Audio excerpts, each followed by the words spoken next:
Hello guys, my name is Ante, this is my friend Ivan, and today we will talk about how a nuclear reactor works. We'll talk about the basics of a nuclear reactor and how it works, which we will show you by pictures that we drew by hand. The nuclear power plant works similar to a thermal power plant. The reactor generates heat, which converts water into steam that drives the turbine. The turbine is connected to a generator that converts mechanical energy into electrical energy. The only difference is that the reactor generates heat by nuclear fission that we will talk about later. The fuel of most nuclear reactors is uranium. Uranium is then compressed into these fuel pellets, and the fuel pellets are then combined into these fuel rods. The fuel rods are then placed into the reactor's core, which are then immersed in water and surrounded by a 20 cm thick steel plate, which is hermetically sealed. There are essentially two things happening inside the reactor.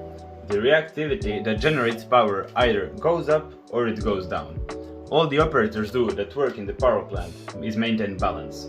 So, uranium is fuel. As its atoms collide and split apart, the energy is released, so the reactivity increases. The water and control rods reduce it. Maintaining balance also means having pressure and temperature at the most ideal amount of them in the reactor itself. Looking a bit more into depth, the reactor is kept under high pressure by the pressure regulator, which is important so that the water in the reactor doesn't turn into steam or boil. As we know it, the water in the steam generator turns into steam that drives the turbines and produces electricity. The leftover steam goes into the condensator, which converts it back into the liquid and then back into the steam generator, ready to be turned into steam again. The cool water in the condensator comes from various water sources. These towers, which you have probably seen beside the nuclear power plants, are used for cooling water after it has been passed through the condenser. There the water is being cooled down by the contact with ascending airflow.